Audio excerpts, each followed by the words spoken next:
Hello hi guys, कैसे हैं आप लोग। माय यूट्यूब फैमिली, कैसे हैं आप लोग। उम्मीद करती हूँ आप लोग ठीक होंगे और मैं भी ठीक हूँ।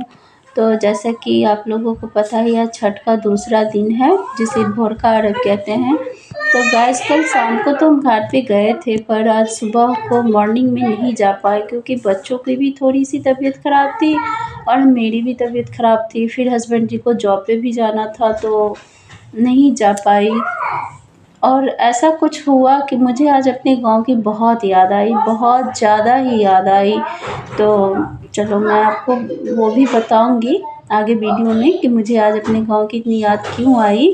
तो हुआ यूँ कि जैसे मैं सुबह को उठती हूँ ना, तो थोड़ा सा 5 मिनट या 2 मिनट के लिए मैं घर से बाहर निकलती हूँ। थोड़ा सा फ्रेश हवा, जो पॉजिटिविटी आती है वो अच्छा लगता है। तो मैं यूँ ही घूमने के लिए 2 मिनट के लिए निकल ही जाती हूँ। तो आज भी वही हुआ, मैं जब उठी तो 2 मिनट के लिए बाहर गई तो कुछ आंटियाँ थी जो आपस में बातें करते हुए जा रही थी। शायद वो भी बिहार से ही थी। और जैसा कि आप जानते हो, मैं बिहार से ही हूँ और दरभंगा ज़िला से ही हूँ। तो हमारे मिथिलांचल का जो भाषा होता है ना, वो बहुत अच्छा होता है, जो सुनने में भी अच्छा लगता है।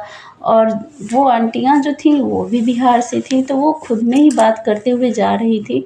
तो जो सुन के मुझे बहुत अच्छा लगा।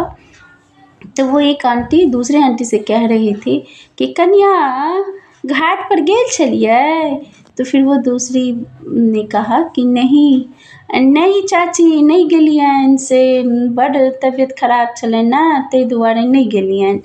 तो वो पहली वाली आंटी ने कहा, नहीं कनिया जैतहुँ, बड्ड नीक लागै छलै घाट पर, एते सुन्दर लागै छलै, सब अपना दिसका छलखिन हेँ, बड्ड नीक लगै छलै। तो मैं दूर से ही सुन रही थी तो मुझे अच्छा लगा और लग रहा था जैसे कि मतलब गाँव में हैं, तो बहुत अच्छा लग रहा था। फिर मुझे हँसी भी आ रही थी, हँसते हुए मैं घर आ गई। घर आई तो फिर मैंने सारी बातें अपने हस्बैंड जी को भी बताया कि ऐसे-ऐसे आंटी सब बात कर रही थी। तो अच्छा लगा। और फिर गाँव के कुछ मतलब सारी मेमोरीज़ एकदम से ताज़ा हो गई। सारी बातें जो हमारे बचपन से लेके अभी तक का सब ताज़ा हो गया। और तो बहुत अच्छा लगा। तो वही मैं चलो आप लोगों को बताती हूँ। जैसे कि हम लोग बिहार से हैं और दरभंगा ज़िला से हैं और मेरी माँ भी छठ करती हैं। ससुराल में सास नहीं करती हैं, पर माँ मायके में माँ करती हैं। तो हमारे यहाँ ना छठ पूजा बहुत ही दिल से और अच्छे से मनाया जाता था। तो जब हम लोग छोटे थे ना गाइस, तो और चीज़ों में दें या ना दें ये कोई उतना मैटर नहीं था, पर छठ पूजा में नियम से पापा मेरे हम सभी भाई बहनों के लिए बहुत अच्छे-अच्छे कपड़े लाते थे। हम कपड़ा दिलवाते भी थे अच्छे-अच्छे। तो जैसे कि सुबह का टाइम भोर का अर्घ होता था, तो मम्मी हम लोगों को बहुत प्यार से उठाती थी, फिर नहलाती थी। फिर सभी भाई-बहन अच्छे नए कपड़े पहनते थे, फिर घाट पे जाते थे। फिर वहाँ पे गाय की दूध से ही अर्घ देते थे सूरज देवता को, और अर्घ देकर फिर हम लोग घर आते थे।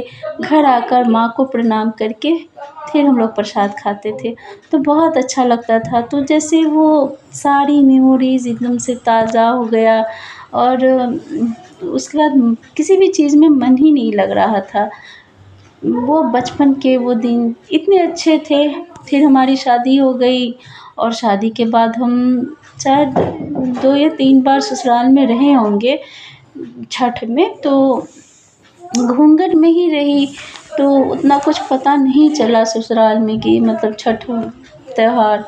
लेकिन उसके बाद से ना गाइस सोचते ही रह गई, हर बार सोचती हूँ जाऊँगी जाऊँगी छठ में जाऊँगी। इस बार नहीं गई तो क्या हो गया, अगली बार जाऊँगी। पर ऐसा हो जाता है ना गाइस कि जा ही नहीं पाती हूँ। कुछ ना कुछ हो ही जाता है कि जा ही नहीं पाती हूँ। और प्लस घर का माहौल भी वैसा ही हो जाता है। कहते हैं ना, अपनों के बिना त्योहार कोई सा भी कैसे भी आप मना लो, लेकिन अच्छा नहीं लगता है। पर त्योहार तो त्योहार है, मनाना तो है ही। आप सुख में हो, दुख में हो, हँस के हो, रो के हो, आप अपने लिए नहीं, अपने बच्चों के लिए, पति के लिए, परिवार के लिए त्योहार तो मनाना ही है। चाहे आप जैसे हो, पर अपनों के बिना त्यौहार अधूरा सा ही लगता है गाइस। तो मुझे पता नहीं क्यों इस बार बहुत फ़ील हुआ और हमारी बहुत कोशिश भी थी कि हम जाएँ, पर जा नहीं पाए। कोई नहीं, देखते हैं अगले साल। अब जो हो, छठी मैया अगर लिखा होगा तो अगले साल ज़रूर ही कोशिश है कि जाऊँगी।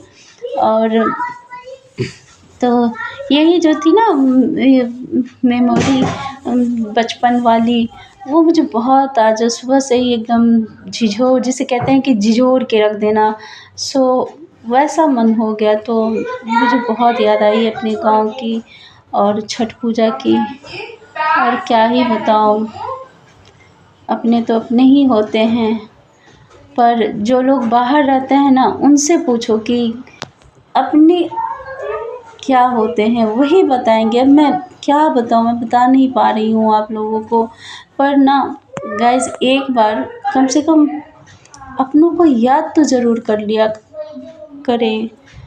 मैं क्या बोलूँ, अब मैं बोलूँगी तो ना मुझे रोना आ जाएगा। मैं बहुत ही वो हो गई हूँ एकदम से। तो बस यही था कि त्यौहार अपनों के साथ ही अच्छा होता है, तो अपनों को याद किया कीजिए प्लीज़।